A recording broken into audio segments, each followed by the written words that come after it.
ناظرین، خبر شامل کرتے ہیں اسپین سے، جہاں سے عوام کی آواز سوشل میڈیا پاکستان کے پلیٹ فارم سے ہمیں اپڈیٹ کر رہے ہیں ممتاز لوترا۔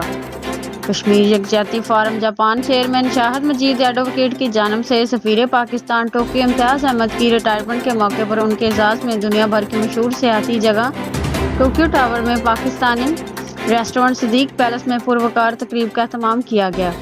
جس میں جاپان بھر کے دور دراز کے علاقوں سے کمیونٹی کی نمایاں شخصیات سمیت سفارت خانہ پاکستان ٹوکیو کے ڈپٹی مشن آف چیف محترمہ عصمت حسین سیال،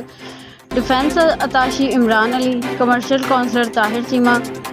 press counsellor Farrukh Rafiq, community welfare attache Ashad Luqman, national bank of Pakistan Tokyo کے جنرل مینیجر ظہیر الدین بابر،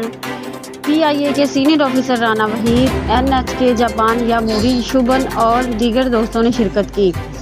میزبان شاہد مجید ایڈوکیٹ نے سفیر پاکستان ٹوکیو امتیاز احمد کی سفارتی خدمات کو سراہتے ہوئے خراج تحسین پیش کیا۔ کشمیر یکجہتی فورم جاپان کی جانب سے ایوارڈ دیا گیا اور کہا، سفیر پاکستان ٹوکیو کشمیر کے لیے توانا آواز تھے۔